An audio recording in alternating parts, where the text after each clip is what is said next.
Olá, boa tarde, meus queridos amigos. Queridos amigos, boa tarde. Aqui é mais um encontro para um bate-papo filosófico, no qual nós vamos, de uma maneira bem descontraída, de uma maneira bem informal, tentar conversar um pouquinho sobre esse texto clássico, que é um texto de Platão, intitulado A Apologia de Sócrates.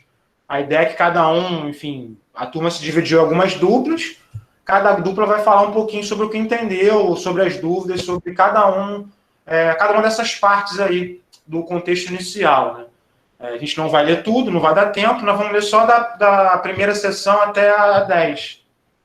Tem umas divisões ali, beleza? Então, eu não lembro agora, estava anotado em algum lugar qual dupla ia pegar o primeiro, mas a gente pode ir conversando aí. Quem quiser ir falando, não lembro agora. Quem vai assumir aí?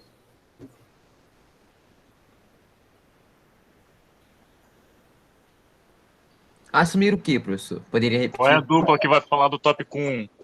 Assumir. Alexandre, Gabriela e Brian. Assumir a responsabilidade pela exposição da primeira parte, nobre filósofo.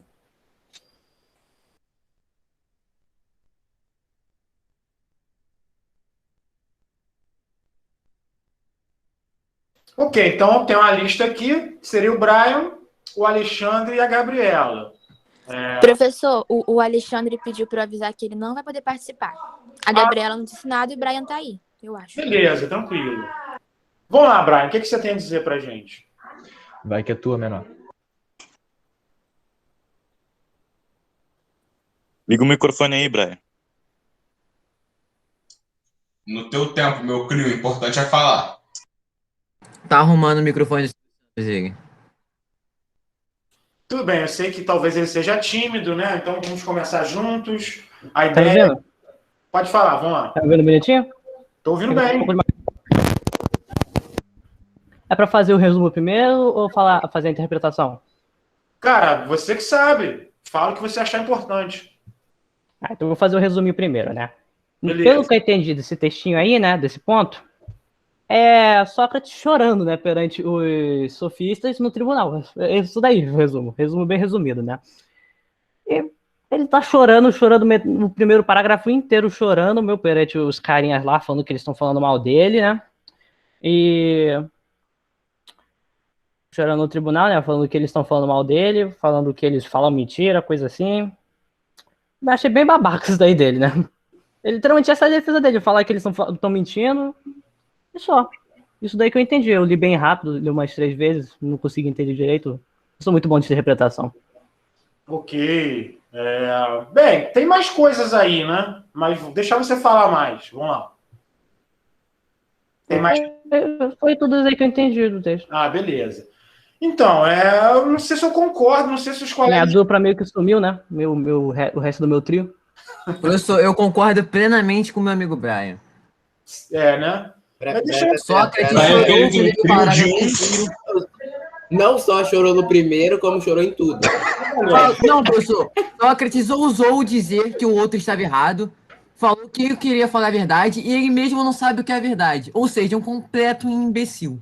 Nossa, cara, não sei se eu vou poder colocar esse vídeo assim, não é? Você, numa leitura tão rápida e só de uma parte de texto, chega a essa conclusão tão bombástica, né? Mas, enfim, vamos conversar. Eu não sei se eu concordo, porque se tem uma coisa que ele não está fazendo é chorando.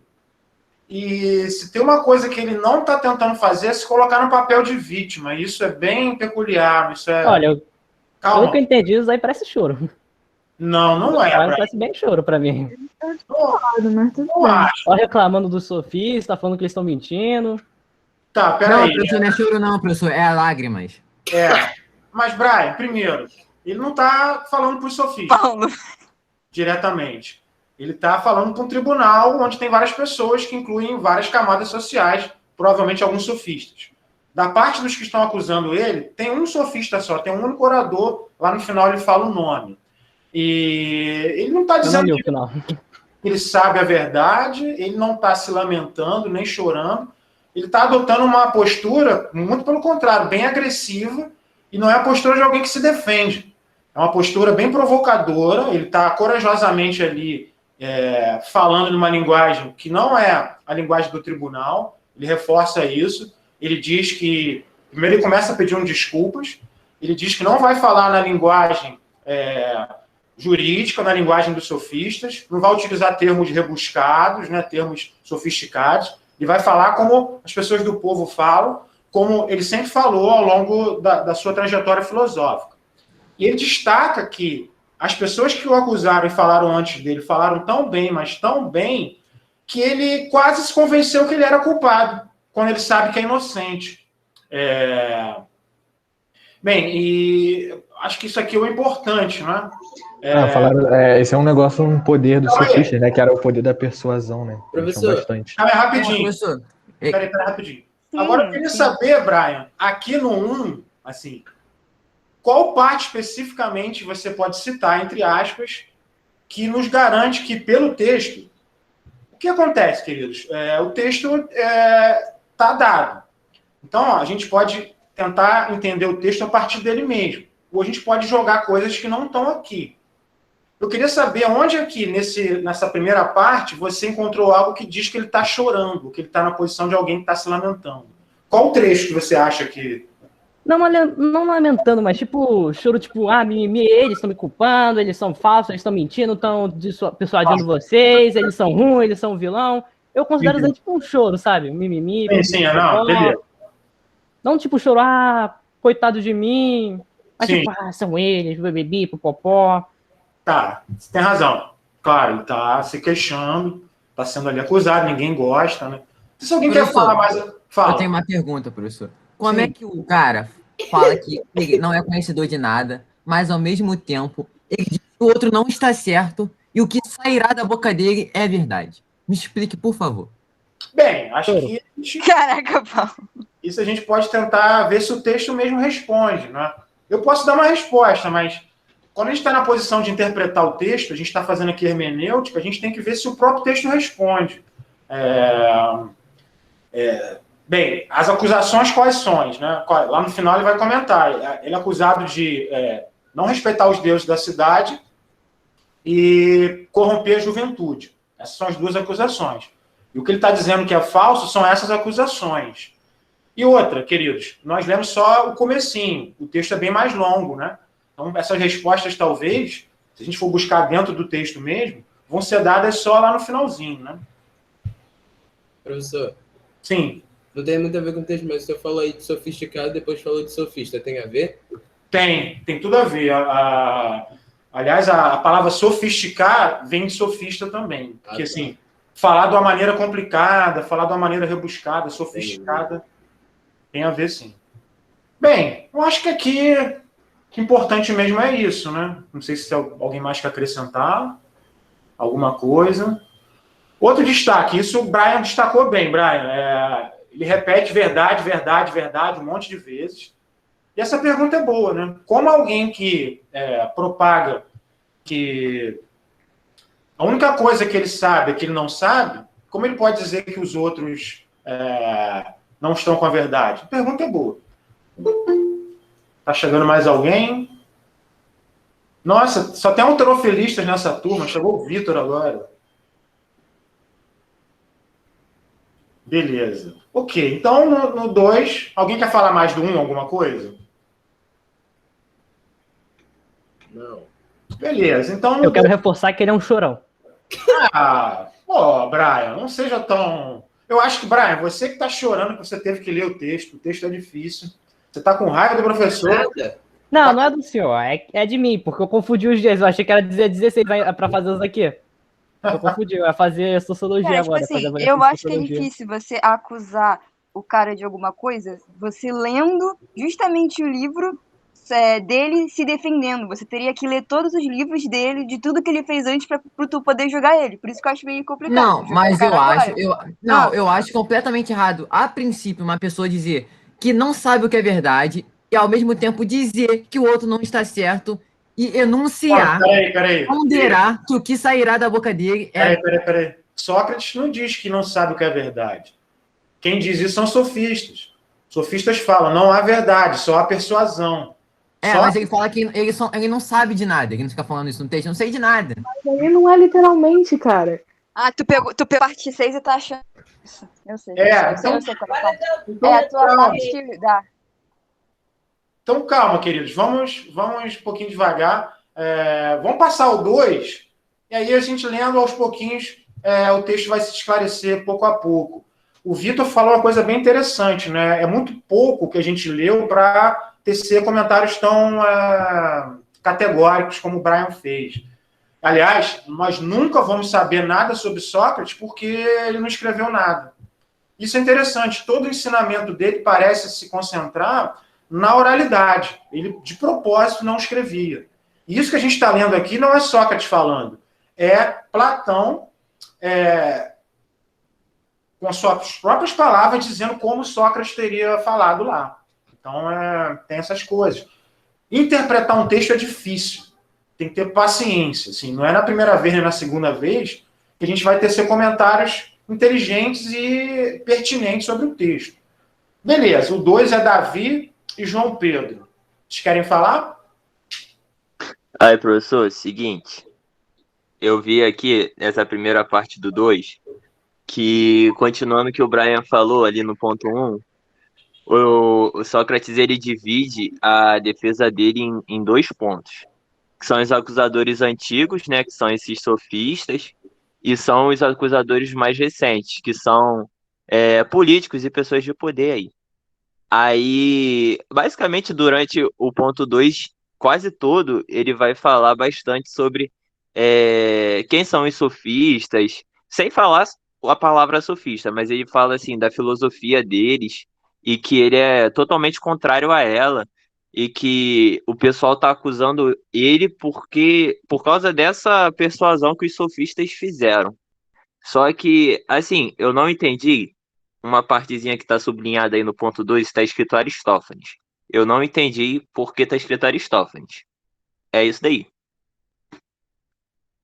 Sim, ótimo resumo aí, Davi. É um resumo bem sucinto. Então, Aristófanes é uma dessas pessoas. Aristófanes é o grande... Lá embaixo, um pouquinho mais na frente, ele menciona Aristófanes em relação às suas comédias.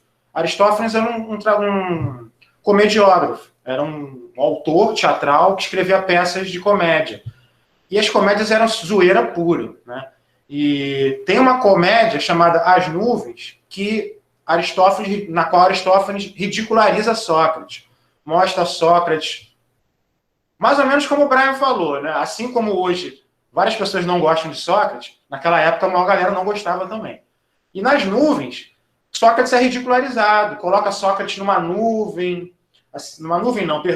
num cesto pendurado lá no alto, olhando para as coisas do céu, como se para pensar coisas elevadas, para ter pensamentos elevados, fosse necessário elevar o próprio corpo às alturas.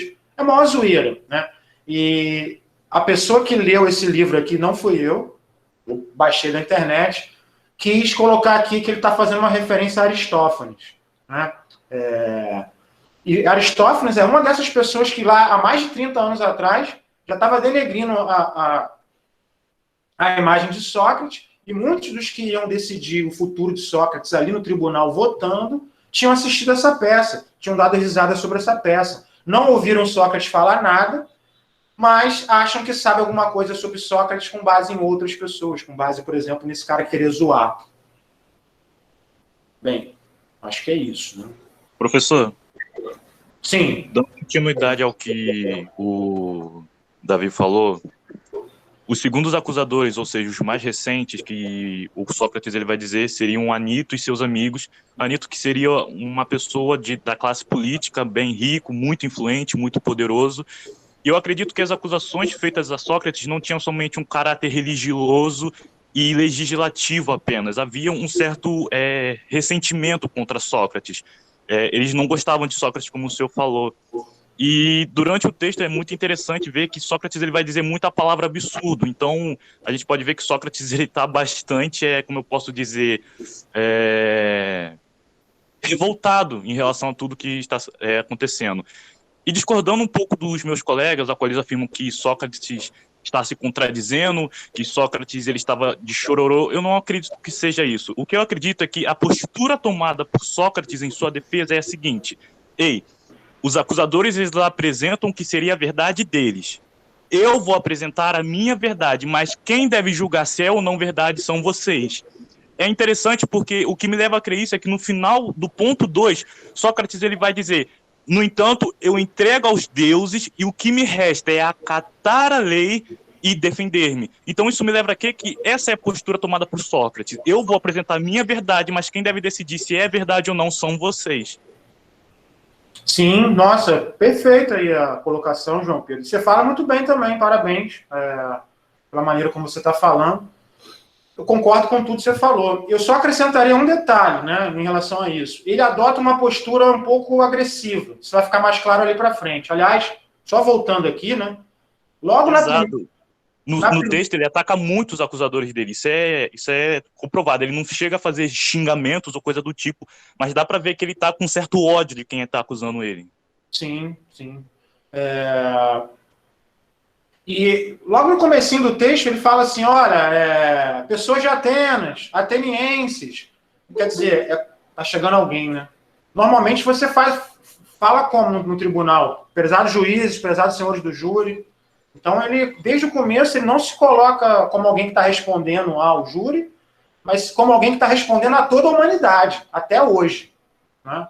E isso foi bem colocado que você falou. A postura dele é bem agressiva, bem... Bem, não sei se tem mais alguma coisa interessante aqui em relação ao 2. Tem muitas coisas, tem muitos detalhes, né? Mas a gente está conseguindo pegar o essencial. Né? Mesmo o Brian lá brincando, falou corretamente, de maneira irreverente, ele falou bem também. Pessoal, uma dúvida que eu tenho em relação ao texto é que ele vai falar que... Ele vai citar que essas pessoas estavam acusando ele há anos. E ele vai citar da época quando eles eram crianças. Isso eu não consegui compreender muito bem. Sim. Então, João, essa é uma outra coisa interessante, porque isso já irrita.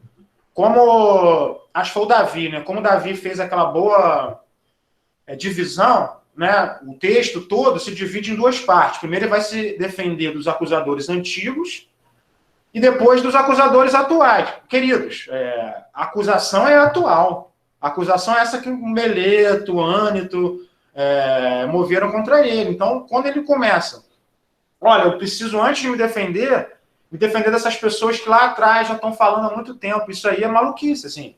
Não é maluquice. Não é uma boa estratégia para quem quer ser inocentado, quem quer, no final, ser absolvido. Né? E são essas pessoas que vão falando mal dele. Pessoas que têm ressentimento, como você bem falou. Imaginem vocês. Eu sou professor de filosofia. Eu, sinceramente, não ligo tanto. Mas é óbvio que a gente tem a vaidade, tem o ego.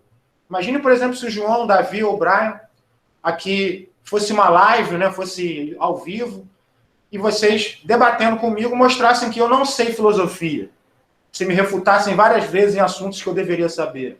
Se vocês refutassem um político influente, refutassem um empresário, uma personalidade, né, poderosa, isso ia gerar muito ressentimento. Então, há anos, essas pessoas querem que Sócrates se ferre, mas não tinha oportunidade. E a oportunidade chegou agora.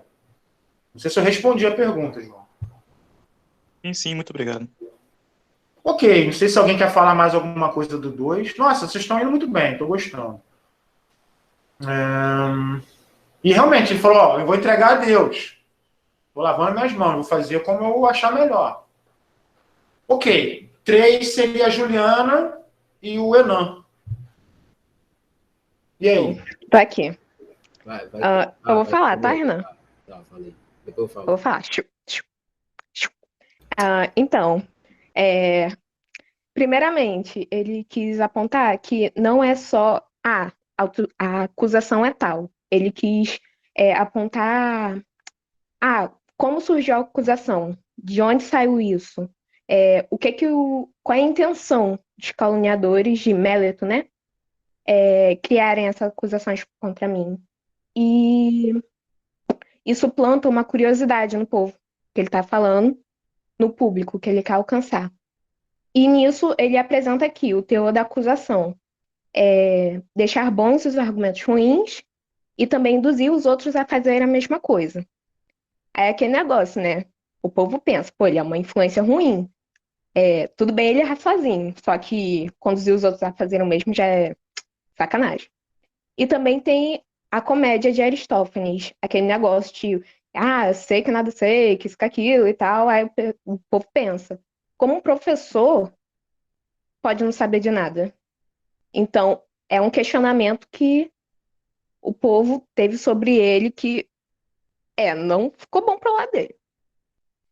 Mas ele quis garantir, não me expresso desse modo com a intenção de apocar essa espécie de conhecimento.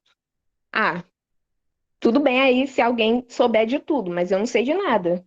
Eu interpreto essa frase assim, quando alguém está aprendendo, ela descobre mais coisas, então ela tem que aprender mais coisas, e o aprendizado, o estudo é uma coisa infinita. Então, quanto mais ele aprende, foi aí que veio, né? Só sei que nada sei. E ele quis falar, gente, eu não quis dizer com isso que eu não sei de nada. Eu não sei, mas eu tenho uma coisa para ensinar.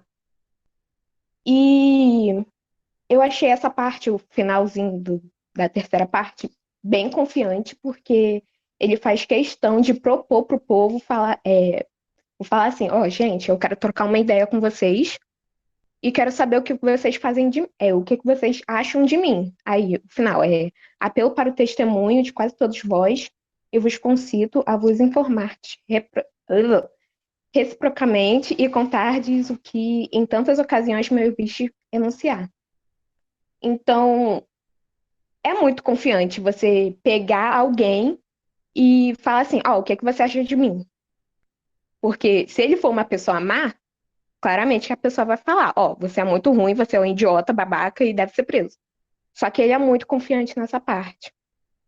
E no final, ele praticamente fala sobre isso. Dizer, por conseguinte, sim, qualquer tempo, alguns de vós me ouviu falar ou muito ou pouco acerca de semelhantes tópicos. Então, no final, ele só desmente. Ele ainda não apresenta os argumentos, que eu acho que ele só apresenta no quarto tópico, e agora ele só desmente, até no final. Aí, é como se ele dissesse, então tudo que vocês estão falando também é mentira, aí no final. Eu não ligo pro que vocês estão falando sobre mim, porque não é verdade, não é minha verdade. Aí, qual é a conclusão que eu tive? A confiança que o Sócrates passa na hora de desmentir as acusações já é bem forte. Eu acho que, aplicando assim no nosso cotidiano, pode ser uma estratégia para convencer os outros. Eu acho uma estratégia muito boa, aliás, para poder conseguir convencer alguém de alguma coisa. Ok. Acho que o Enan quer falar também. Quer falar ou não? Nem sobrou nada para falar. Falou um monte aí, nem tem que falar, não. Ele só falou, né, que não era verdade, e quem conhecia ele sabia do que era verdade e o que não era. Sim. Tem só um detalhe, né? Que nessa comédia, ele é retratado como alguém estivesse fazendo o tipo de filosofia que os pré-socráticos faziam. Não sei se você lembra em Filosofia 1. Pré-socráticos, Tales, tudo é água, Heráclito, tudo é fogo, quem investiga as coisas do céu, as coisas da terra. Pô, professor, adorei pré-socrático, foi muito bom. Anaximandro. Sim, também adoro. Anaximandro foi o que eu mais gostei, professor. E aquele ali foi genial. Eu também gosto bastante desse período, cara. Vou admitir que eu descobri só que tinha matéria no final do período. Não, deixa eu só concluir aqui. E aí ele vai falar, Aristófanes diz que eu estou fazendo esse tipo de filosofia, eu nunca fiz. Vocês podem perguntar uns aos outros aí, vocês que estão aí, não é, me ouvindo. Perguntem uns aos outros se alguém aqui já me ouviu falar sobre isso que Tales falava, isso que Anaximandro falava, ou seja, sobre física, né, o que nós hoje chamaríamos de física. Ninguém provavelmente vai falar. Então, Juliana, só complementando o que você falou, o que ele está tentando fazer com que as pessoas desmintam é que ele fazia esse tipo de reflexão, né? Mas o que... Ok, acho que isso aqui é importante, né? Vocês falaram tudo que é importante, parabéns. Se alguém quiser acrescentar alguma coisa sobre esse 3, quiser falar, é o momento. Não, professor, eu gostaria de falar que algo admirável em Sócrates, por mais que muitos achem que ele seja um completo babaca, algo admirável nele é a convicção da sua ideologia, qual mesmo perto da morte ele permaneceu com ela até o fim, firme, né, com ela até o fim, a qual ele acreditava que nós, seres humanos, não somos detentores da verdade. Sim, a verdade mesmo, ele vai falar claramente, é só o Deus, né? O ser humano pode ter uma ou outra verdade, ele pode ser... Esse papo de Deus eu quero que chegue no capítulo 6 logo para eu falar. Vamos ver. O texto é muito frutífero, o texto rende discussões, né? Mas, o João Pedro, eu não concordo que ele seja um babaca, assim como você, eu não acho isso, mas ele é um pouco chato, né? Assim, Sócrates é chato. Vamos concordar, né? Um pouquinho, assim, a maneira como ele não desiste, chato no bom sentido, né? A maneira como ele continua perguntando, como ele insiste em certos pontos, ele não deixa o adversário fugir, não é, da argumentação. Ele questiona tudo. Tudo ele questiona. Muito legal. Bem, então, em relação ao 3, acho que é isso, né? Não tem nada assim mais... Claro, tem muitos detalhes, mas a nossa ideia é fazer uma coisa rápida, divertida, e tá muito legal até agora. Vamos lá, o 4 eu acho que era a Anne, a Juliana e a Lorena. Pronto, professor, vou começar a falar. No início do quarto, partindo do final do que a Juliana disse, a gente interpretou de forma que o Sócrates ele inicia dizendo que não é aquilo que acontece, que ele não ganha dinheiro educando homens, que ele não cobra por aquilo. E logo depois ele começa, eu acho assim, pelo menos a gente interpretou com uma certa ironia, um deboche pelos sofistas, e ele vem falando que, nossa, realmente é muito excelente que hajam pessoas que eduquem como Górgias, e ele vem citando vários exemplos. E aí, no final dessa frase, ele diz assim, isso se eles são o que são. Ou seja, isso se eles são realmente capazes de ensinar e de fazer o que eles fazem. E para finalizar, é a minha parte, que vai passar para as outras meninas, ele começa a dizer como que eles fazem isso, de certa forma. Que eles ficam indo de cidade em cidade, ficam persuadindo os jovens a se juntarem a eles. E esses jovens que ainda pagam e se sentem super gratos pelo que ele fez. Então, eu interpretei muito isso dessa maneira, muito irônica, e o tempo todo mostrando como ele não concorda com esse tipo, né, de ato dos sofistas. Aí agora deixa as outras meninas falarem. Sim, deixa eu só concordar, excelente, e realmente, a palavra é essa, irônico, o tempo todo irônico, por isso que ele vai ser, no final ele vai ser culpado, vai ser condenado à morte, e, como o João falou, ele não vai fugir. Os amigos dele, os alunos, criaram um plano de fuga, ele tinha um monte de opções, mas ele corajosamente decidiu ficar até o fim.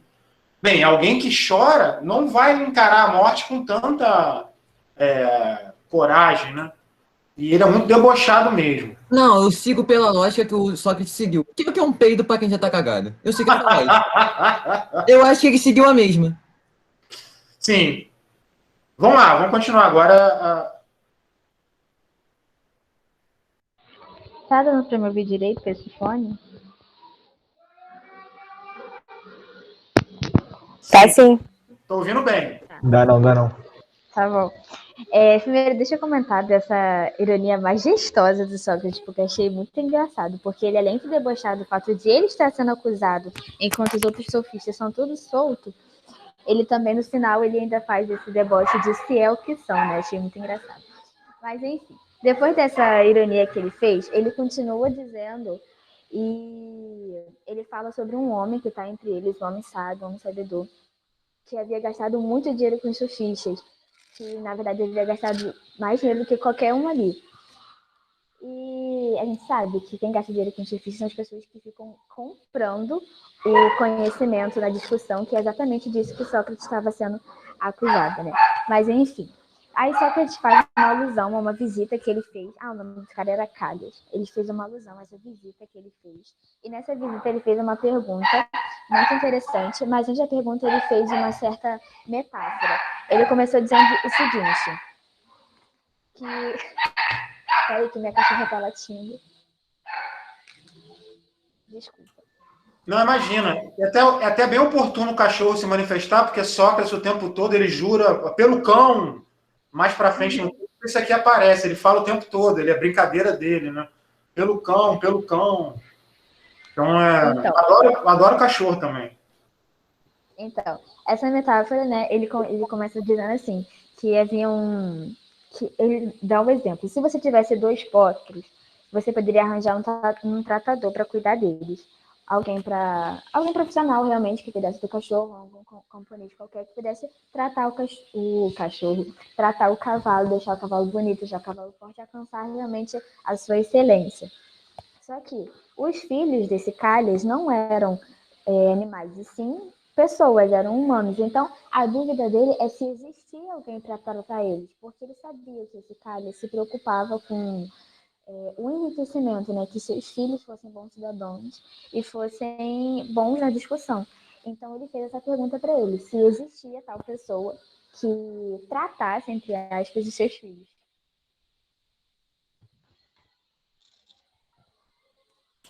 Ok, não sei se alguém mais vai falar sobre eles. Perfeito. São só vocês duas? Que tem mais alguém para falar deles? Não, sou eu também. A Juliana vai falar. Ah, tá. Posso começar? Por favor. Prosseguindo com o que a Lorena falou, Calles responde que sim, com certeza tem alguém. Daí Sócrates então pergunta para ele quem, de onde e por quanto. O homem responde para ele que Éveno, de Paros e por 5 minas. Dessa forma, ele termina a alusão, em tom de ironia novamente, que Éveno era um homem feliz, porque ele desfrutava do conhecimento sobre a verdade e por isso ele tinha propriedade para falar, para disseminar e vendê-la. No que se difere de Sócrates, né? Já que conforme a tão famosa frase dele, ele diz que só sabe que nada sabe, então ele não tinha um domínio absoluto sobre a verdade. Mas se tivesse, assim como Éveno, ele também a propagaria e a venderia com orgulho. Dessa forma, ele defende que as acusações feitas contra eles eram falsas, já que ele não tinha a propriedade para persuadir e corromper ninguém. Ok, bom resumo, parabéns aí às três. Mas só um detalhezinho que às vezes passa despercebido. A questão aqui é a seguinte, a ironia está presente aqui, né, o tempo todo, mas aqui é uma questão, é um detalhe.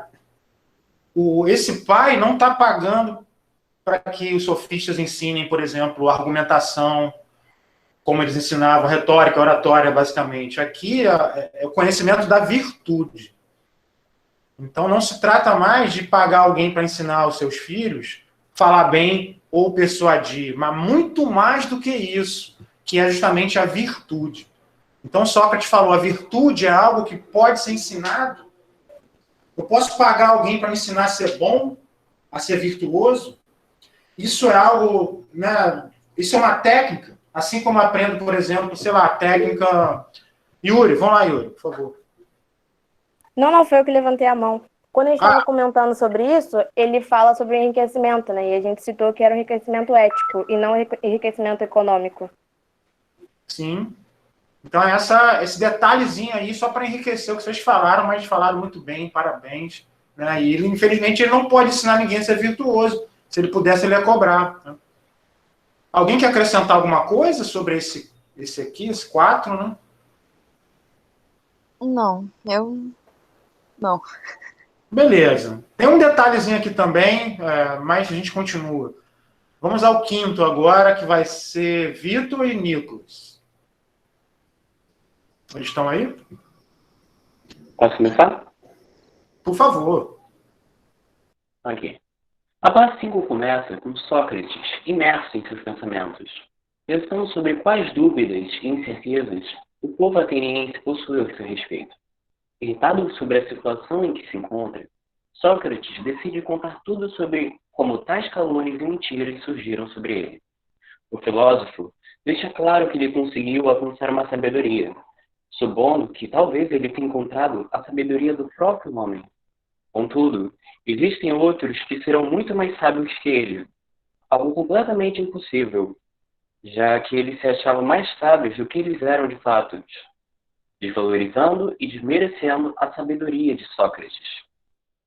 Jurando ao deus Delfos, conhecido como Apolo, diz que sua sabedoria é verdadeira e que ninguém jamais poderia a negar por meio de mentiras e calúnias. Mesmo? Então, tipo assim, depois, nos meus parágrafos, ele apresenta uma testemunha, que é o Querefonte, que é um discípulo dele, que ele mesmo diz que é um cara impulsivo e etc. Que, inclusive, ele até menciona que algumas pessoas, né, que são as pessoas a que ele está se dirigindo o discurso, que são pessoas que ele já conhece, esse tal de Querefonte. Ele é um ser que já é conhecido pelos interlocutores, entende? E daí ele começa a apresentar a sua testemunha. E aí que eu acho até, tipo, interessante, porque ele parece que tá falando sobre um mito, né? Porque, tipo assim, é Platão que tá escrevendo essa história, mas parece que ele tá introduzindo uma coisa mais fantasiosa, justamente uma coisa mais que os gregos sempre fazem. Porque eu até mencionei com o senhor, acho que ontem, né? Que eu tenho um dos livros aqui de Platão, e assim como esse, que também é um livreto, ele sempre mistura alguma coisa da mitologia nas histórias, porque isso é sobre Sócrates, só que é outra pessoa que está escrevendo sobre, que é o Platão, entende? Por isso que eu acho muito interessante, e acaba sendo muito mais difícil de você interpretar. E o Querefonte, né, que aqui não tinha mencionado, que é o discípulo de Sócrates, ele uma vez foi à cidade de Delfos, que é a cidade do deus Apolo, que é o deus do sol, e ele perguntou um oráculo que tinha lá. E aí que introduz a mitologia grega. Esse oráculo é a Ptia, que é uma serpente. Então, ele perguntou para ela quem é o homem mais sábio de Atenas. E esse tal oráculo disse que é o Sócrates. Então, Querefonte, com essa informação, foi lá até Sócrates contar a ele sobre esse fato. E é daí que começa o auto-questionamento de Sócrates. Era a partir dessa informação que ele começa a se questionar sobre ele ser o mais sábio, porque ele, ao longo de todo o texto, até a gente ler até aqui, a parte 5, ao longo de tudo, ele está sempre falando sobre verdade e sabedoria, sobre quem tem a verdade, quem tem a sabedoria. A gente vê momentos anteriores, que algumas pessoas me ensinaram aqui, que eu não sei quem é, porque é muita gente, que falou que ele não sabia nem mais quem era a verdade, acho que foi até o Paulo que falou, não sabia com quem estava a verdade, porque os sofistas falavam de forma tão boa que ele mesmo se questionava. E nessa mesma parte, ele mesmo se questiona sobre quem tem a verdade humana ou uma verdade sobre-humana. Então, esse diálogo acaba gerando muito em torno sobre sabedoria e sobre quem tem a verdade, sobre o que é verdade e o que é ser sábio. É mais um questionamento sobre isso. E é isso que eu entendi, né? E eu achei, na verdade, um pouco confuso ele misturar essa mitologia, né? A questão de ir para a cidade de Apolo, que Apolo é um deus grego, né? E falar sobre essa coisa do oráculo, isso que eu achei um pouco confuso, porque ele começou a introduzir parte da mitologia. Então, é por isso que fica muito difícil de você interpretar de fato quem tá certo, quem tá errado, quem é isso, quem é aquilo. Por isso que eu, particularmente, prefiro estudar filosofia moderna, porque, tipo, é mais concreto. Eu acho filosofia antiga muito complicada de você entender. Eu prefiro a moderna, mas tudo bem. É isso. Ok, nossa, foi bem rica as duas, né? A do Nicolas e a sua também, o Vitor. Tem muitas coisas para falar, muito interessante. Quer falar, Nicolas? Sim. Professor, você conseguiu escutar o áudio bem? Ou ficou picotando? O seu eu tô ouvindo você e o Vitor bem. Conseguiu também ouvir na minha parte? Porque comentaram que o meu áudio ficou ruim. Não, deu para ouvir. Eu aumentei aqui, deu para ouvir, sem problemas. Ok. Nossa, tem muitas coisas aí que vocês falaram, e realmente, Vitor, é um contexto muito diferente do nosso, né? Então, a filosofia moderna, mal ou bem, a gente tem referências mais próximas, então as questões que eles tratavam são mais próximas da gente, então é mais fácil a gente entrar na problemática ali que eles tratam no texto, né? Na filosofia moderna. Mas a antiga, devagarzinho vai, né? Talvez a questão do mito, Platão realmente, de novo, ele coloca, nós vimos que a filosofia nasce renegando os mitos, lá com os pré-socráticos, mas Platão coloca os mitos de novo com uma função, digamos assim, fundamental, que é nos esclarecer temas difíceis de serem tratados numa linguagem objetiva, né, temas difíceis. Ele introduz o mito, e esse mito, geralmente, ele não deve ser interpretado literalmente em Platão, mas ele é uma alegoria que deve ser interpretado. O mais famoso lá é o mito da caverna e tal. Quando eu falar de Platão, eu nem vou falar do mito da caverna, que todo mundo fala, enfim. Mas aqui tem muitas coisas, né? Um detalhe importante aqui, que talvez a gente não pode deixar passar despercebido, é o deboche, é a ironia. Imagine vocês, queridos, o que ele está fazendo aqui? Ele vai chamar uma testemunha. E a testemunha que ele chama não é Querefonte. Ele chama como testemunha, na verdade, o Deus. E vocês podem notar, né, que ele fala, olha, eu vou chamar aqui uma testemunha, o Deus de Delfos. Depois ele vai e fala, peraí, gente, não façam barulho, calma aí, deixa eu falar. O julgamento naquela época era com muitas pessoas, 400 pessoas e tal, uma galera, e não era silencioso, ordem como é hoje, né? O cara batendo martelinho, como a gente vê nos filmes, né? Então, o pessoal ficava indignado. Então, daqui para frente, Sócrates abandonou completamente a postura defensiva e assume o ataque, né? Porque ele fala, vou chamar uma testemunha assim a meu favor, e essa testemunha é a seguinte, é o Deus. Imagine vocês, queridos, no nosso contexto hoje, né? Em qualquer tribunal, eu estivesse sendo acusado de alguma coisa, eu fosse chamar para testemunhar a meu favor, sei lá, digamos, Jesus, ou o próprio Deus. Isso geraria indignação. Então, parece que gerou. Mas eu não sei se aqui, só para comentar a última coisa, você falou muitas coisas, né? Se a gente for discutir tudo, vamos ficar um tempão. Eu não sei se exatamente aqui o contexto é totalmente mítico, assim, porque ele vai em Delfos, mas ele consulta o oráculo. E o oráculo o Deus fala através do oráculo. Apolo, lá atrás, teria esmagado uma serpente, que é a Pítia e tal, enfim, não vamos falar nisso agora. E aí ali, naquela ilha, né, exatamente no local onde ele teria esmagado a serpente, por isso ele também é o Deus da Pítica, né, da serpente, ali passou a ser um centro de poder, um centro de manifestação, de epifania de Apolo. Então, ali que se faziam cultos. Então, assim, o culto dos oráculos, né, alguém geralmente ia lá, consultar o oráculo, havia sacerdotisas, né, que entravam em transe em algum momento, e elas ficavam consagradas por alguns períodos a esse Deus, e recebiam mensagens nesse estado alucinatório que elas estavam. E essas mensagens seriam, a princípio, oriundas do próprio Deus. E elas escreviam, ela falava essa mensagem, outras pessoas, os escribas, anotavam a mensagem e entregavam para as pessoas que foram lá consultar. E ao que parece aqui está entrando como um testemunho de fato mesmo, de alguém que foi lá no templo de Apolo e perguntou quem era o homem mais sábio, e o homem mais sábio, segundo o oráculo, era Sócrates. E aí Sócrates ficou tão espantado. Bem, agora acho que eu não vou falar, né? Porque se eu falar, eu vou entrar na parte de alguém. Se falar, vai acabar entrando no 6. Bem, alguém quer falar um pouquinho aqui do 5 e tal, mas algum detalhe? Mas foi muito rico, eu gostei bastante. Essa turma é muito legal. Uma pena que eu não vou estar com vocês mais no próximo semestre. Né? Mentira! Não, fez isso? impossível, Quem foi impossível. Professor, não pode ser. Eu não acredito, professor. Você tem que ficar Aí com a eu já gente, não cara. gostei. Professor, quem liberou a várzea? Gente. Conversaremos depois. Agora nosso objetivo é fazer a hermenêutica desse texto, que é super difícil. Não, rapidinho, professor, qual é a matéria do segundo período em filosofia, você sabe? Do próximo período? Então, lá tem maior lacuna, né? Eu sempre fui contra isso.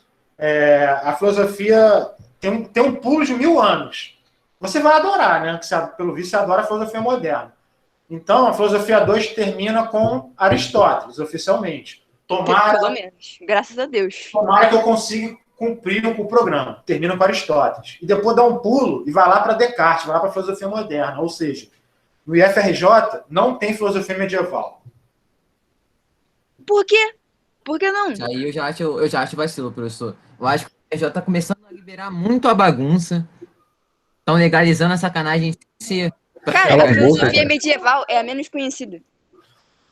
Não vamos falar nisso agora, gente. Eu sempre, quando eu pego filosofia 3, eu converso com a turma.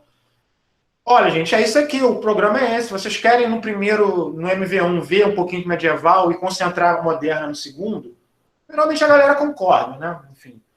Não vamos entrar nisso porque pode ser polêmico o tema. Por que tiraram a medieval?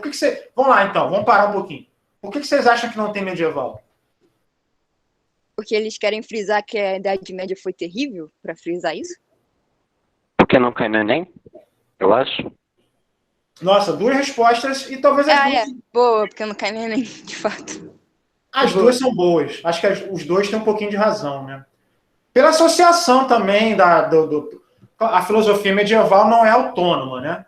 Sabemos disso. A filosofia medieval está atrelada aos problemas dados pela fé. A verdade é dada pela fé. E a filosofia tem um papel instrumental de esclarecer verdades dadas pela fé. Então, talvez por isso também, né? Bem, mas vamos voltar aqui ao 6, gente. Senão a gente vai perder o fio da meada. Vamos lá, o 6. Só uma pergunta para o senhor. Uma pergunta bem pessoal. Se o senhor estivesse naquele tribunal, acredito eu, se eu não me engano, era por votos, o senhor votaria a favor ou contra Sócrates? Bem, é difícil, mas eu votaria provavelmente pela inocência. E o placar foi bem apertado, Claro que eu votaria pela inocência dele, né? Votaria a favor dele. E você? Eu votaria a favor, professor. Eu votaria a favor. Por mais que, às vezes, ele possa ter falado alguma coisa irritante, eu votaria a favor. Com base em tudo que ele falou, eu votaria a favor. Sim. Até porque, né, meus amigos, nós sabemos que nossos amigos de verdade nem sempre falam coisas que a gente gosta. Os amigos, às vezes, nos machucam um pouquinho falando coisas que a gente não quer admitir. Isso é o papel dos amigos. E o Sócrates fala coisas que doíam nas pessoas porque ninguém quer ser descoberto como um arrogante, ninguém quer perder a fama de inteligente, mas não é tão inteligente assim. Então, incomodou, né, muito. Mas vamos lá, vamos ao 6 aqui, que é o Gabriel, o Lucas e a Thay.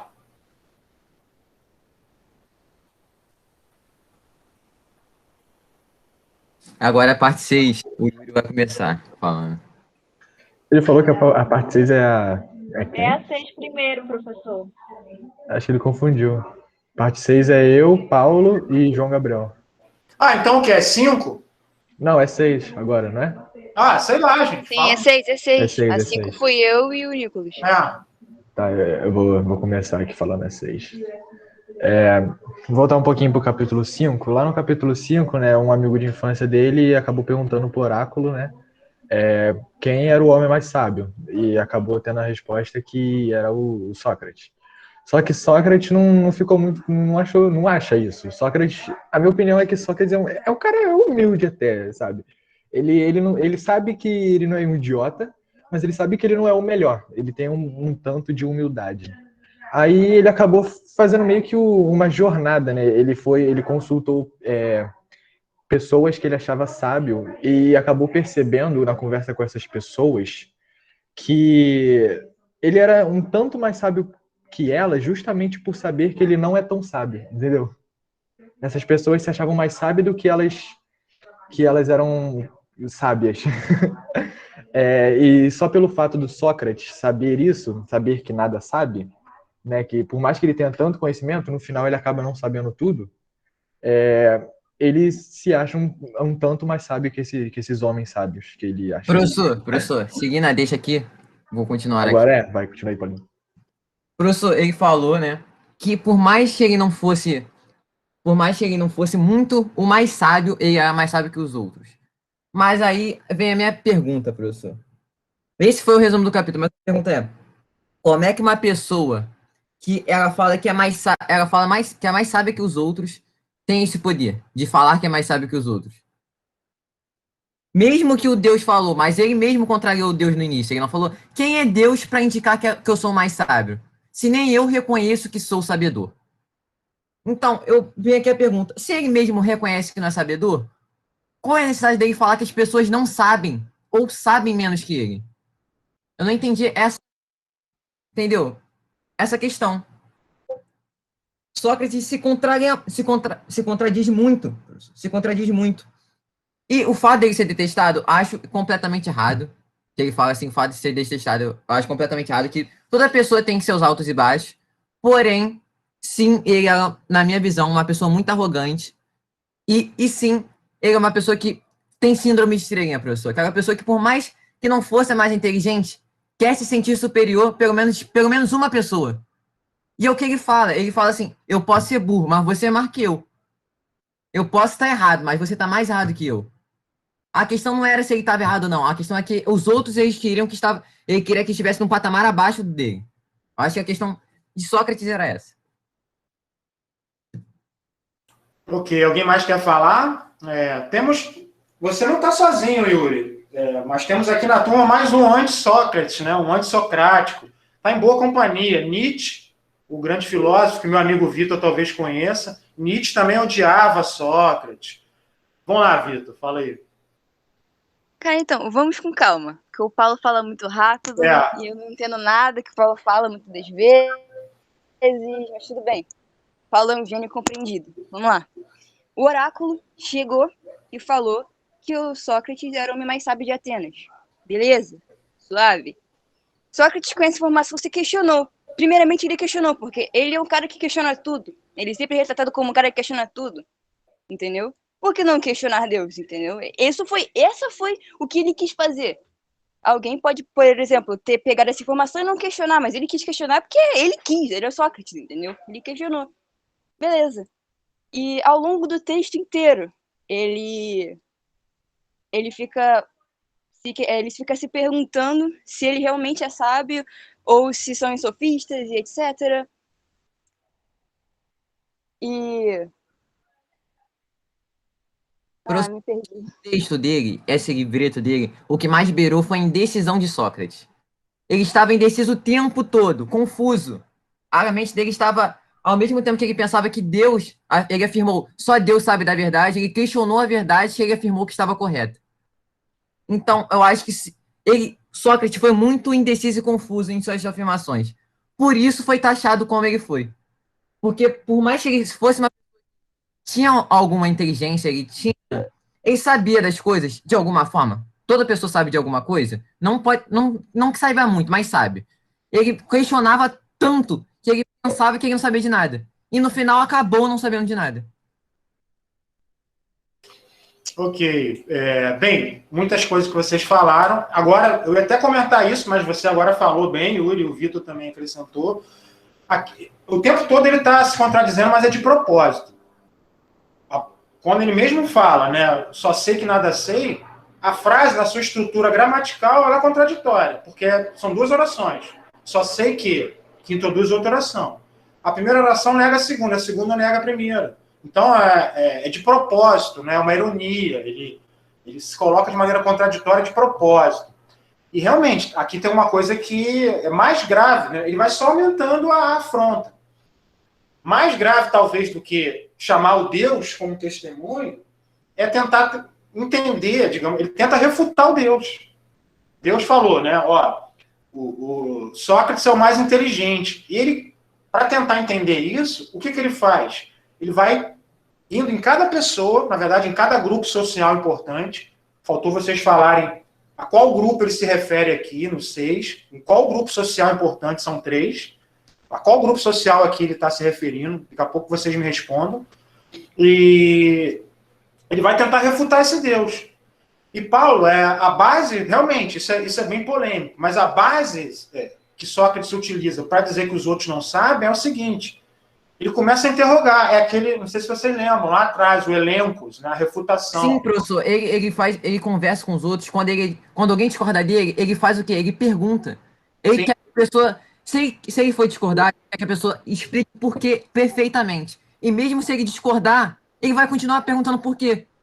E aí que eu percebo assim, professor.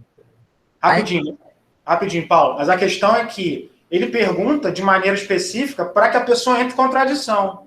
E quando a pessoa entra em contradição, o que ele faz? Ele publicamente fala, olhem aqui. Sim, mas é a questão, quando a pessoa não entra em contradição, quando ele quebraram as pernas, ficou quebrantado no chão Sócrates, o que acontece? Ele não consegue concordar com a pessoa. Ele entra em algo que ele fala assim, só eu tô certo. Por mais que eu não saiba de nada, eu tô certo nisso.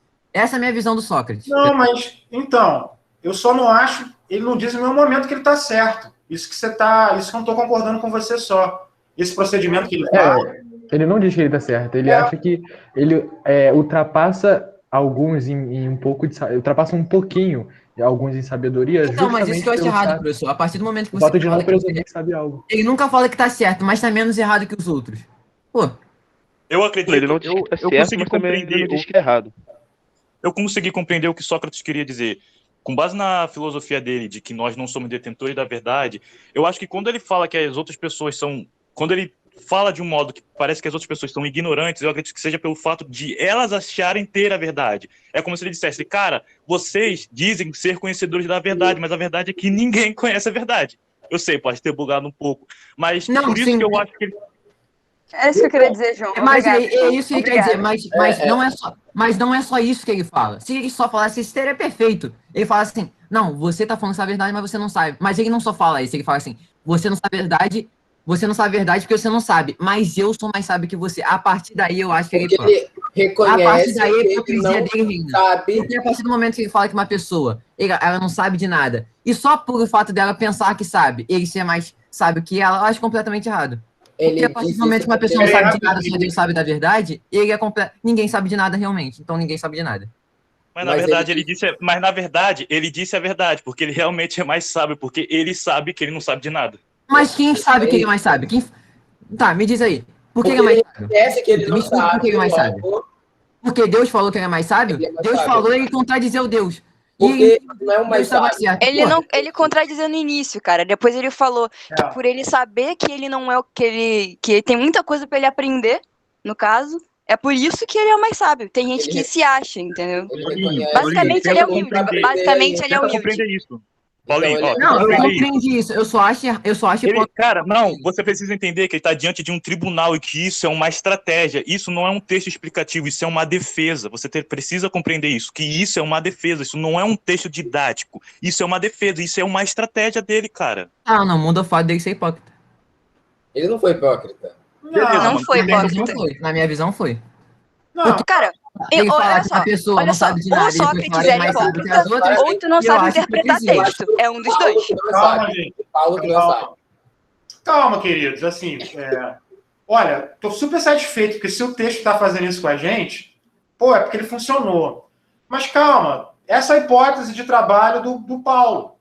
Ele vai ter que... Está propondo aqui. Se fosse uma faculdade de filosofia, se estivéssemos estudando seriamente, ele ia ter que ler o resto do texto e provar com base a hipótese dele. A gente não pode agora chegar e dizer que eu não concordo com o Paulo, mas é a hipótese dele. Para que ele tenha um insight, uma intuição que em relação a Sócrates. Mas tipo não assim, sim, vamos lá, em relação ao que ele falou, eu tomo a mesma conduta de Sócrates. Não acho que ele esteja errado, mas eu não concordo com o que ele fala. Muito pelo contrário. Eu acho que faltou eu não diria que faltou leitura do texto, mas eu acho que faltou compreensão. Porque ele fala de um jeito como se fosse um livro didático, e não é um livro didático, é uma defesa. Isso é uma estratégia de Sócrates.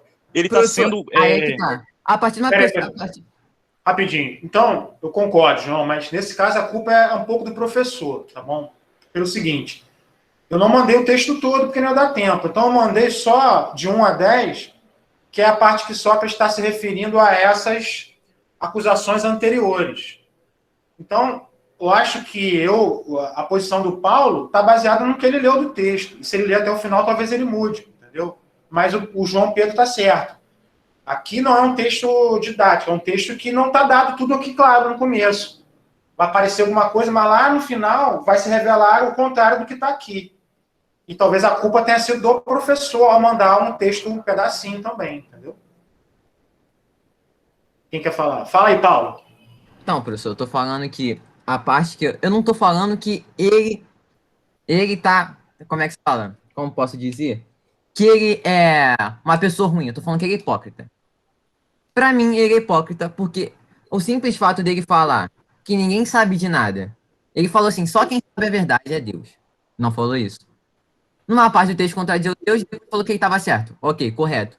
Mas, por mais que ele tenha feito isso, teve uma parte que ele foi hipócrita. Não é questão dele... Como eu posso falar? Ah, mas ele parou de ser... Não, mas ele foi. Ele foi hipócrita de um jeito ou de outro. Ele foi hipócrita. Entendeu? Na minha visão, ele foi. Porque ele falou com as palavras assim, eu sou mais sábio que você. Ele falou assim, porque eu sou mais sábio que esse cara. Falou. E depois, antes disso, na verdade, ele tinha falado que ele não era sabedor. Como é que uma pessoa que não é sabedor consegue falar que é mais sábio que a outra? Na minha visão, não faz sentido. Porque o outro é menos sabedor. Mas por que ele não é sabedor? Mas se o outro nem é sabedor, por mais que ele seja menos, ele... Ninguém sabe nada, é isso que ele tá falando. Acho que tem um pouco assim também. Vai ficar mais claro daqui para frente. E os caras sabem muitas coisas. Mas o erro, seja quando, por exemplo, um poeta que sabe fazer poesia começa a querer falar de física quântica. Ou um físico começa a querer falar de história.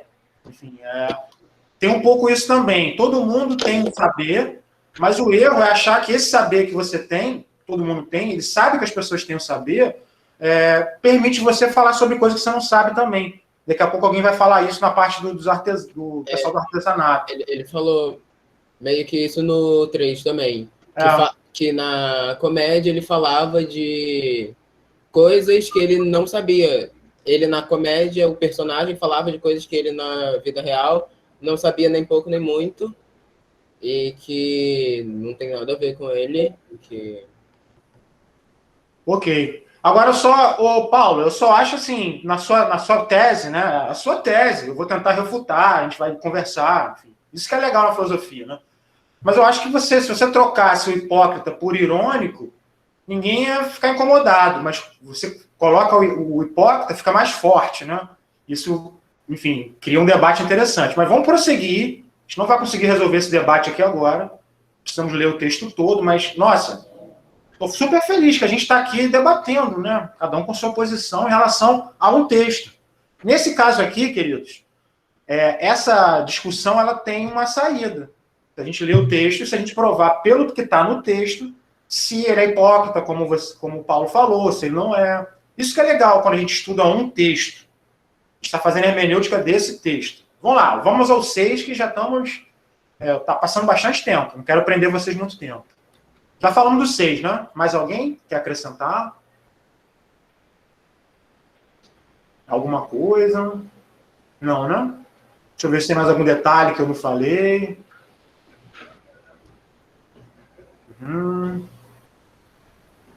Beleza. Agora uma pergunta aí, pode ser para qualquer um. Ele tenta refutar o Deus, ele tenta entender o Deus refutando. Ele vai a 3 grupos sociais diferentes. Aqui no 6, com qual grupo ele está falando? Vocês sabem? Ele está falando dos governantes que tinham poder político e tinham dinheiro. Perfeito. Ótimo. Exato. Ok, agora o 7. Tá ouvindo, professor? Tô ouvindo, Thaisa. Pode falar. Ok. Do tópico 7, nós entendemos que Sócrates ele estava em busca do estudo sentido oráculo, sendo que ele não encontrava o que buscava, pois todos eles tinham algo em comum, os atenienses, políticos e poetas. Portanto, sua conclusão foi de que o oráculo era irrefutável para essas demais classes. Ok. Mais alguém vai falar sobre o 7? Ok. Não, ninguém. Tá. Você falou também, eu ia perguntar a qual grupo ele está se dirigindo aqui, né? Está se dirigindo aos poetas. Aos atenienses, políticos e poetas. Não, então, mas os políticos foi no 6. Sim. No 7, é só os poetas. Ele vai ficar feliz, né? Poxa, as poesias são bonitas. Mas quando ele começa a investigar, a interrogar, a refutar o poeta, ele percebe que os poetas, apesar de fazerem poesias lindíssimas, eles não sabem dizer como eles fizeram. E esses poetas parecem fazer aquilo como se fosse uma inspiração divina, como se eles não tivessem no controle daquilo, né? Mas o que tem aqui? Alguém quer acrescentar alguma coisa? Deixa eu ver se tem mais algum detalhe que...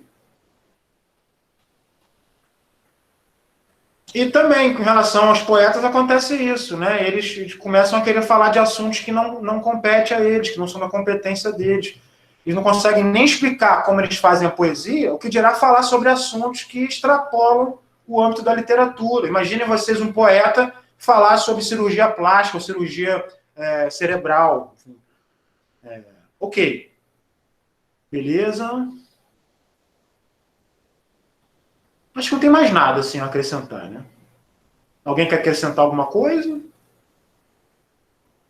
Ok, podemos passar o 8, então. O 8 ele vai a um outro grupo social, e ele é mais simpático em relação a esse grupo, né? É o grupo aí dos artesãos. Quem vai falar esse?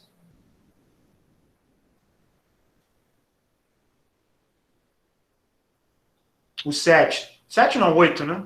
Tem alguém presente aí para falar? Eu vou falar. No tópico 7, Sócrates estava se referindo ao núcleo dos poetas. Sócrates eram conhecidos por saber de tudo, o que só revelava as ignorâncias deles. Os artesãos, eu percebi que eram conhecidos mais como ignorantes. Mas, na verdade, tinham conhecimentos em certas áreas. Só que tinha um porém. Nas áreas que eles sabiam, se julgavam os melhores, o que tornava eles mais ignorantes, igual os poetas. Eu achei interessante quando ele diz que queria conhecer a arte dos artesãos, onde ele se reconhece como ignorante e torna ele mais sábio por querer adquirir conhecimento. Uma parte importante também foi quando ele diz, tal modo que perguntei para mim próprio se preferia ser como sou, e respondi a mim próprio que preferia ser como sou, nem sábio com a sabedoria deles, nem ignorante com a ignorância deles. O que me remeteu a uma famosa frase do Sócrates e da Maêutica também, conhece-te a ti mesmo. Onde o autoconhecimento para ele é a chave para reconhecer a própria ignorância, o que torna mais sábio. É isso. Ok, ótimo. E essa frase que você destacou, é em cima disso que o Paulo estava fundamentando a tese dele, né? De propósito, ele fala de uma maneira assim que você precisa tentar interpretar as palavras dele. Parece contraditório, muitas vezes as palavras são contraditórias, né? E aqui, você tem razão também, ele é muito mais simpático em relação ao pessoal do artesanato, né? A mãe dele era parteira, a mãe dele era artesã, um trabalho artesanal, o pai dele era escultor, né? Então, ele é mais simpático a esse pessoal e, óbvio, né? Os artesãos constituem a classe menos em relação ao... Quando a gente fala poeta aqui, gente, a gente está falando mais ou menos assim, artista, celebridade, não é uma poetinha escrevendo um poeta anônimo, é uma personalidade da mídia, alguém influente também. E os políticos, mais influentes ainda. E os artesãos, por outro lado, são pessoas assim, não tão importantes socialmente, mas constituem a maioria. Então, por que ele está sendo mais simpático? Talvez por causa do pai e da mãe dele também serem dessa classe, né? Talvez porque a maioria das pessoas que vão votar depois sejam, né, artesãos. Talvez poderíamos tecer outros comentários aqui sobre essa simpatia que ele tem em relação aos artesãos, né? Mas o erro dos artesãos é o mesmo dos outros. Eles sabem fazer coisas maravilhosas em carpintaria, em escultura, mas quando um escultor acha que pode falar sobre química inorgânica, aí ele vai estar fingindo que sabia uma coisa que ele não sabe, porque ele não estudou. Ok, esse foi o 8, né? Agora o 9. Tem alguém para falar sobre o 9? Tem eu. Vamos lá. Então, no 9, o Sócrates, ele basicamente diz que ele está sendo perigosamente... Ele está sendo perigosamente questionado, né? Eu acho que não é a palavra que eu devia usar, mas é questionado. E que ele realmente, o valor da sabedoria humana perante ao oráculo não é nada. E que ele também não tem tido tempo para pensar em outras coisas, porque só ele tem feito o exercício do Deus.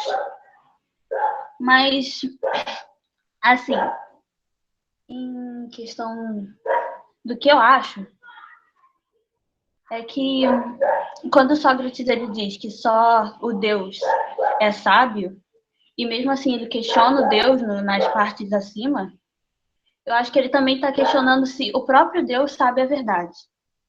Então, ninguém é detentor da verdade. É isso que eu acho que ele quis dizer todo esse tempo. De tudo isso que ele falou. Mas também... Ai, Rafaela, você tinha anotado tudo isso, agora você tá nervosa. Vai com calma. Tá, mas também o fato dele falar que questionar os outros também deixa um pouquinho... Ai, meu Deus. Peraí, me dá só mais um minutinho, porque eu tô meio nervosa. Tá indo bem, Rafael. É assim mesmo, vai falando, não tô falando nada errado. Acho que, como Sócrates falou ali em cima, pelo cão, né? As palavras de Sócrates estão fazendo os nossos dogzinhos aí se manifestarem. Sim. E aqui tem uma coisa que talvez, não sei se o Paulo vai levar em consideração, uma maneira de tentar dialogar com o Paulo em relação à tese bem forte dele, é aqui, que ele fala, olha, eu ia pelas ruas, né, investigando e refutando as pessoas. E quem me via refutar as pessoas achava, né, que eu entendia daqueles assuntos que eu refutava. Mas eu não sabia daquele assunto. Eu estava fazendo perguntas básicas. E as minhas próprias perguntas faziam com que a pessoa que declarava saber alguma coisa entrasse em contradição. Se ela entra em contradição, ela não sabe. E muitos, infelizmente, não entenderam o que eu estava fazendo e acharam que eu sabia sobre aqueles assuntos, mas eu não sei nada. Né? E realmente, Rafaela, essa questão da relação de Sócrates com Deus, se ele está sendo respeitoso, se ele está sendo irônico, não fica respondido aqui nessas partes. A gente tem que chegar até o fim, né, do texto. Vou mandar lá no grupo depois o texto inteiro para quem quiser ler. Quer falar agora, Tia Júlia? Eu tenho uma pergunta, professor. O Sócrates, ele refutou tanta pessoa, né, professor? São muitas pessoas e por aí. Mas alguma já refutou ele? Sabe se alguma já refutou ele? Boa pergunta, cara. A gente tem que ler com mais calma os diálogos lá de Platão, né? Mas a gente nunca vai saber de verdade, a gente não tem testemunhos, né? Mas a pergunta é muito boa. Professor. Fala, Juliana. Já teve alguma discussão entre Sócrates e os sofistas? Para ele citar tanto eles assim? Fala de novo a pergunta. Desculpa. Já teve alguma discussão entre Sócrates e os sofistas? Provavelmente. No comecinho aqui tinha, né? Aquele orador lá é uma espécie de sofista, né? No que ele vai comentar. Provavelmente tinham muitas. Naquele filme mesmo que eu passei para vocês, tem um trecho que ele está debatendo com um sofista lá. Provavelmente tinham embates bem calorosos, né? A principal diversão desses gregos era debater. Não tinha internet, não tinha telefone, não tinha nada. Eles iam em praça pública, ficavam debatendo lá um tempão. Professor, eu acho que o Sócrates era uma pessoa bem triste. Não sei. Ele me faz remeter uma pessoa bem triste. Uma pessoa que refuta muitas pessoas, aí na hora que ele mesmo se refuta, ele entra em uma contradição tão grande que ele fica paranoico. Então, Paulo, são intuições de leitura, são teses que você está propondo, que você tem que... Não estou falando nada, é puro achismo, puro achismo.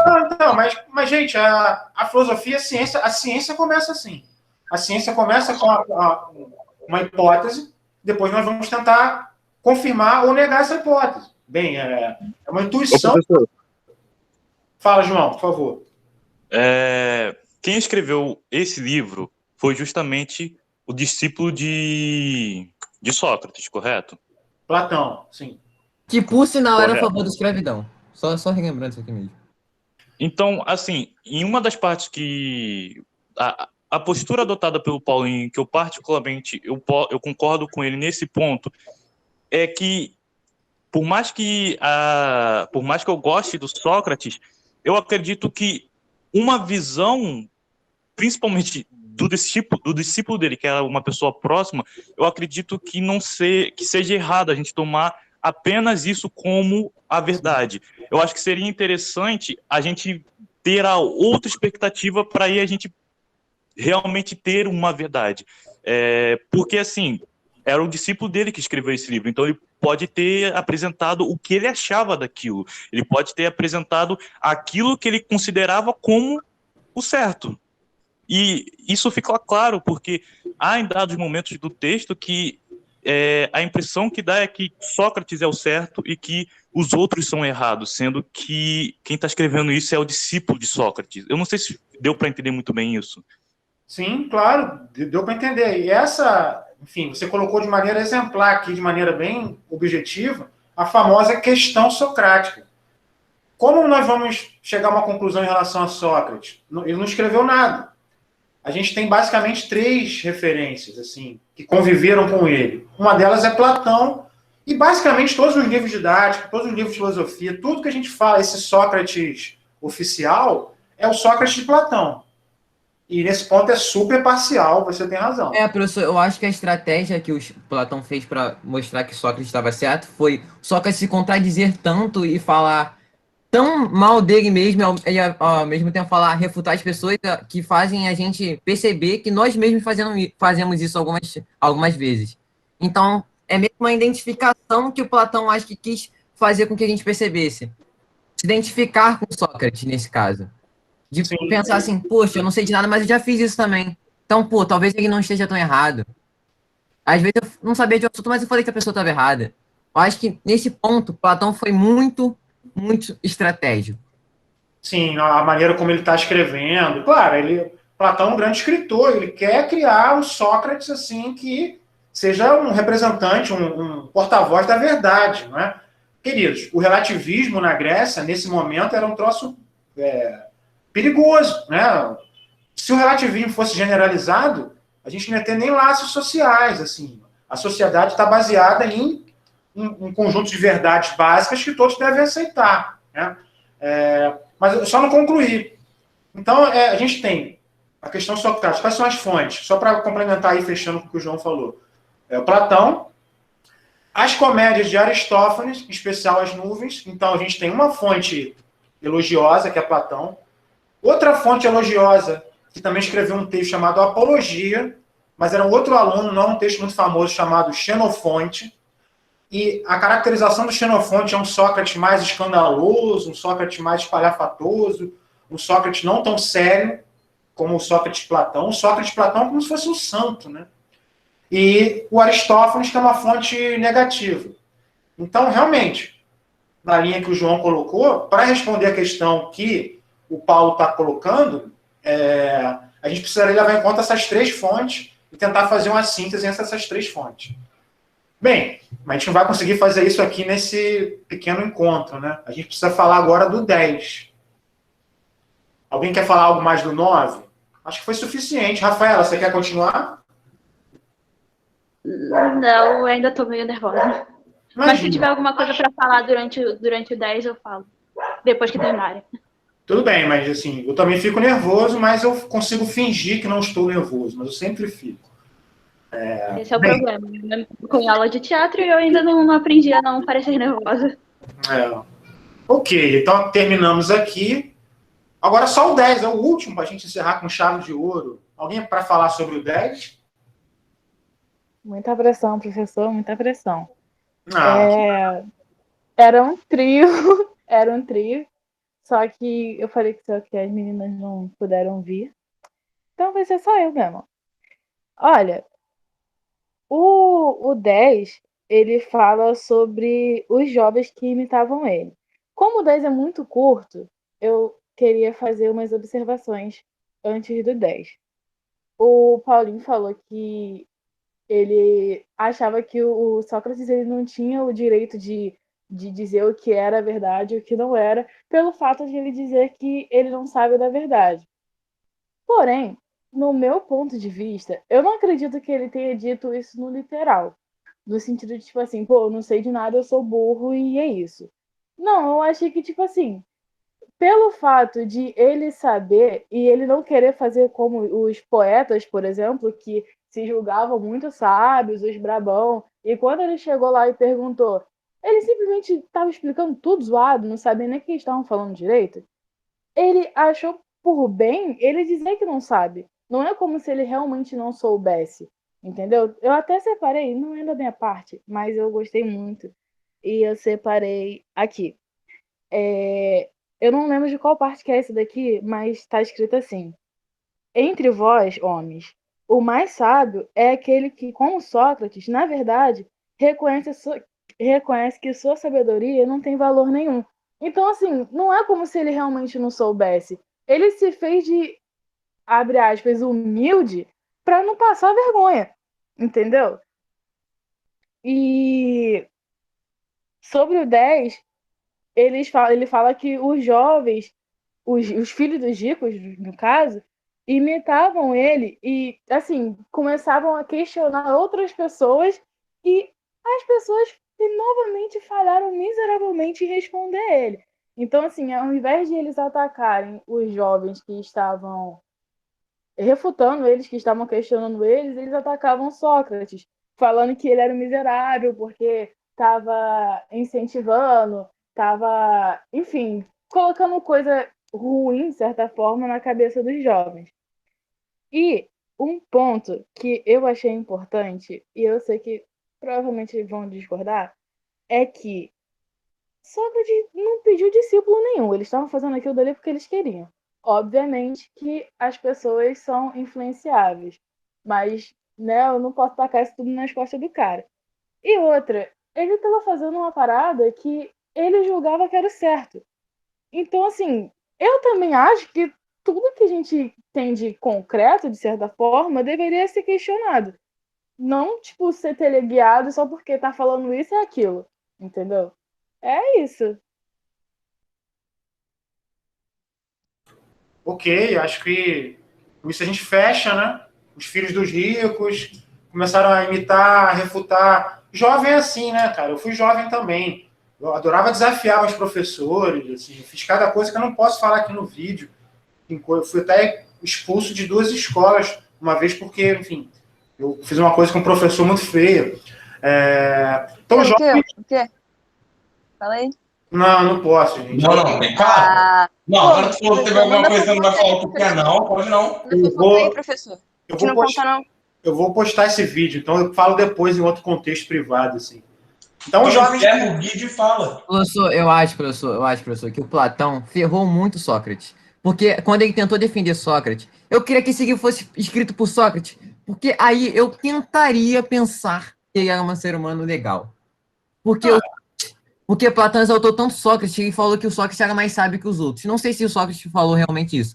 Se o Sócrates falou que ele era mais sábio que os outros, eu acho errado Sócrates. Mas foi o Platão que afirmou isso e falou como se o Sócrates que tinha dito, eu acho que Sócrates pode até ser uma boa pessoa nesse sentido. Então, Platão, se ele fez isso com Sócrates, Platão, por mais que a ideia de exaltar Sócrates, ferrou muito com essa afirmação.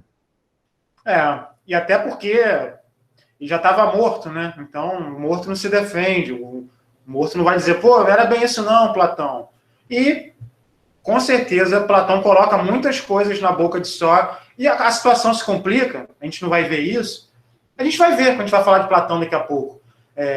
Que Platão usa o Sócrates como personagem dos seus textos. Isso complica mais a história, né? Mas, realmente, Platão coloca muitas coisas na boca de Sócrates. Isso leva a modernidade a reagir. O principal antissocrático, o principal antiplatônico é Nietzsche. Porque o que Sócrates está começando a fazer aqui é colocando a razão acima do sentimento, acima dos instintos. E isso cria um desequilíbrio. Não sei se vocês sabem. Segundo Nietzsche, os gregos, antes de Platão e de Sócrates, viviam em harmonia. Ele usa 2 deuses para mostrar que todo ser humano é composto de 2 esferas, Apolo e Dionísio. A razão, a ordem, o controle e a criatividade, a embriaguez, a loucura. Então, viver bem é viver no equilíbrio das 2 coisas. E os gregos viviam nesse equilíbrio. Com Sócrates, segundo Nietzsche, filósofo aí que meu amigo Vitor conhece, vários de vocês conhecem, eu acho, com Sócrates, segundo Nietzsche, começa uma visão, né, uma concepção de ser humano que a razão é fundamental e o sentimento não é. Então é nessa linha também que o Sócrates é criticado aí pelo Nietzsche e também em relação a algo parecido com o que o nosso amigo aí Paulo está falando, mas não, Paulo está falando de maneira mais veemente, mas devemos também levar a sério a tese dele e não refutar, devemos conversar. Eu quero realmente acreditar que Sócrates era apenas um questionador e não uma pessoa que se botava superior às outras. E sim que foi um erro do Platão de interpretação ou até a palavra que botou na boca do Sócrates. Quero pensar nisso para tentar defendê-lo, né? Então, Paulo, a única resposta é trabalhosa. Vai ter que ler tudo e depois falar pra gente, mas vai demorar você ler tudo. Rafaela quer falar. Deixa a Rafaela, que ela estava nervosa. Agora se acalmou. Vamos lá, Rafaela. Sei lá, eu acho que o Paulo tá certo e errado ao mesmo tempo. Porque como Platão via Sócrates como um grande pensador, ele acabou exaltando demais o Sócrates nos livros, na forma que ele escreveu. Sim. Mas a beleza questionadora de Sócrates não estava em se exaltar como a pessoa mais inteligente do lugar, entendeu? Eu acho que a beleza era o questionamento. Tava no... mas se isso não estiver totalmente certo, se tiver uma outra coisa, sabe? Mas essa é a questão. A partir do momento que o Platão botou palavras na boca de Sócrates, Sócrates passou a ser essa pessoa que foi falada aí no texto. Então, não é eu falar que Sócrates está errado. Eu falei assim, eu quero acreditar que ele esteja certo e que Platão esteja botando palavras na boca dele. Porque se o Sócrates falou o mesmo que o Platão disse, se o Platão exaltava Sócrates, então Platão exaltou Sócrates. Pode ser exaltado, pode ter falado só o que Sócrates realmente falou. Nunca teremos, mas podemos, por puro achismo, pensar algo. É até irônico, ou se muitos preferir, contraditório, porque, se eu não me engano, no ponto 2, Sócrates ele vai fazer uma reclamação, parece, né, uma reclamação em que ele vai dizer que as pessoas acusaram ele sem ser na ausência dele, e ele não pôde nem sequer se defender, ele reclama isso.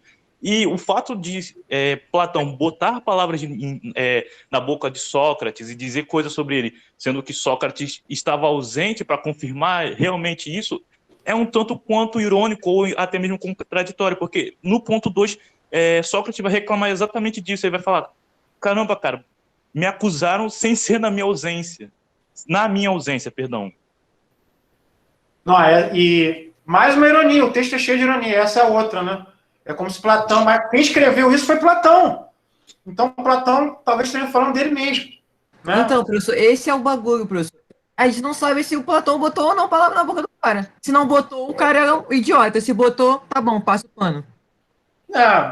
Ô, Paulo, a única coisa que eu acho que eu mudaria é as palavras fortes que você usa, né? Idiota. Sim, professor, eu peço desculpa pelo... Não, Eu realmente fico irritado com esse assunto. Fico muito irritado, professor. Não, imagina, mas foi bacana. Enraivado, parece uma besta. Saiu da jaula. Queridos, eu tenho uma turma daqui a pouco, agora de noite. Foi maravilhoso. A gente nunca vai esgotar essa questão, mas estou super feliz de a gente fazer esse encontro aqui. Estava com saudade de conversar com vocês ao vivo. Os comentários foram muito enriquecedores. Todos vocês estão de parabéns. Eu aprendi um pouquinho com vocês. E o legal é isso. Olha como é difícil interpretar um texto. Se eu pego um livro didático, se o professor entra e dá aula, todo mundo entende. Mas quando a gente pega para ler, não é tão fácil assim. E filosofia só acontece quando a gente para ler. Isso que provocou em vocês essa reação. Isso aqui não tem nada a ver com Platão, né? Isso aqui é literatura on the road. Um texto que eu gosto muito também. Queridos, alguém quer falar mais? Vamos encerrar. Professor, eu queria perguntar, aproveitar que você deu o gancho de Nietzsche, eu queria te perguntar qual era o sentido da vida para Sócrates, já que ele era um grande questionador de Sócrates, e o Nietzsche trabalha bastante com essa tal da filosofia existencial. Eu queria saber se Sócrates tinha alguma questão em relação ao sentido da vida.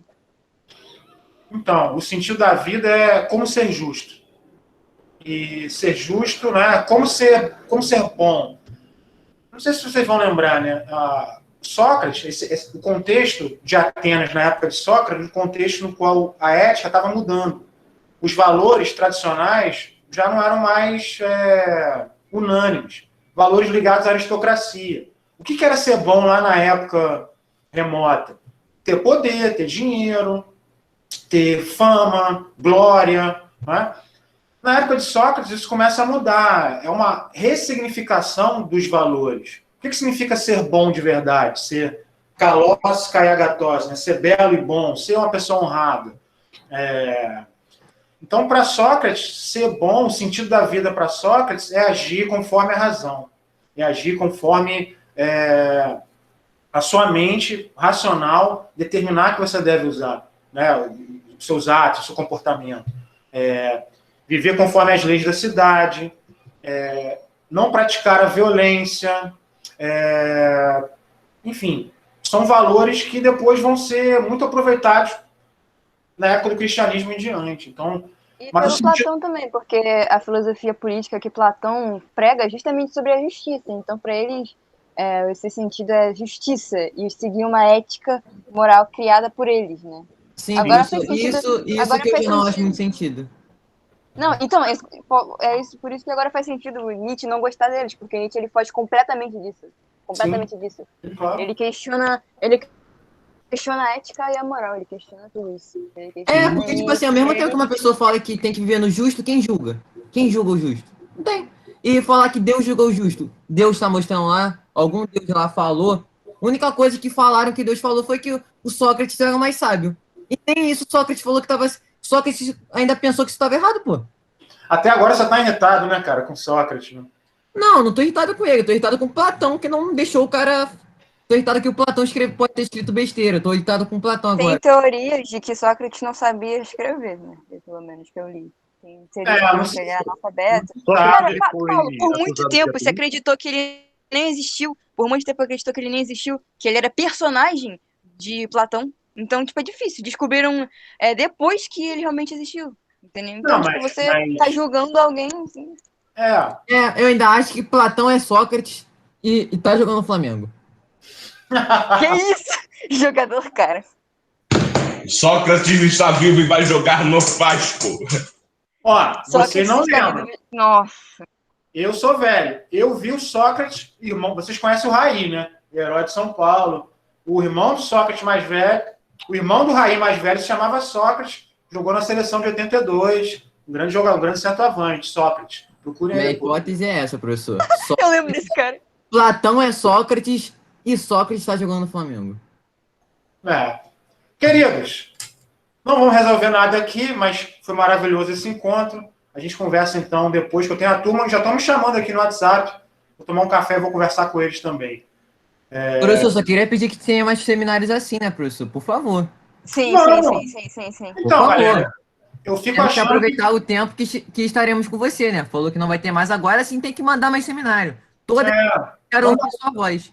Vamos bater papo, vamos conversar melhor. Eu não gosto de fazer isso, porque eu não gosto de sufocar a turma e tal. Eu queria ter 4 tempos semanais.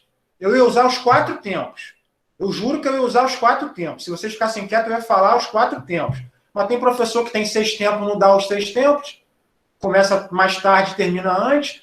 E eu tenho 2 tempos só, porque tem gente que precisa ter 6. Só que os caras que têm 6, alguns deles, não todos, não usam 6. Como é que pode? E aí eu fico tentando, enfim, me desdobrar. Eu amo o que eu faço. Posso ser péssimo professor, mas eu amo filosofia.